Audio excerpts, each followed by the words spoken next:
Alors, nous allons regarder aujourd'hui comment déterminer la distance entre un point et une droite. Pour ceci, j'ai tracé dans un premier temps une droite que j'ai appelée D et j'ai tracé également un autre point, enfin plutôt un point ici que j'ai noté A. Et donc la question à laquelle je souhaite répondre, c'est de savoir quelle est la distance qui sépare le point A de cette droite D. Alors, la question peut ne pas paraître facile dans un premier temps, puisque A, on ne sait pas trop à quel endroit prendre la distance pour mesurer. Est-ce que je la prends ici? Est-ce que je la prends dans ce sens-là? Est-ce que je la prends... Où est-ce que je la prends? Donc, ce qu'il faut retenir, c'est que, imaginez, vous êtes face à un mur, vous mettez plusieurs face à un mur, et on veut savoir lequel de nous va être le plus près du mur. Ce qu'on va faire naturellement, c'est évaluer la distance en envisageant la perpendiculaire au mur. Donc, c'est ce qu'on va faire ici. Donc, qui dit perpendiculaire dit que je vais utiliser mon équerre.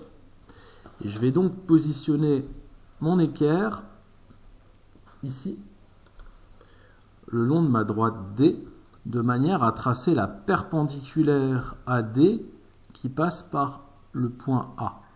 Donc je me positionne correctement ici. Je vais tracer cette perpendiculaire, donc ce segment.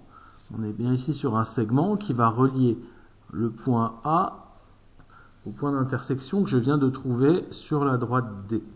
Donc je vais bien marquer ici par ce symbole le fait que j'ai tracé une perpendiculaire et je vais mesurer la longueur de ce segment. Ici, je constate que entre ces deux points, il y a ici 6 cm.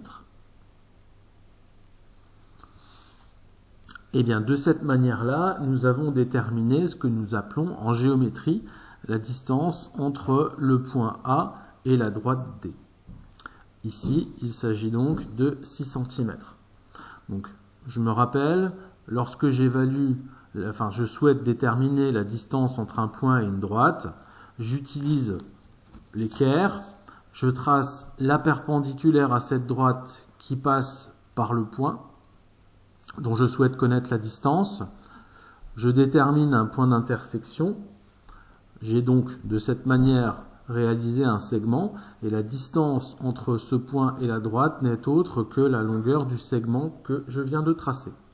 Et voilà.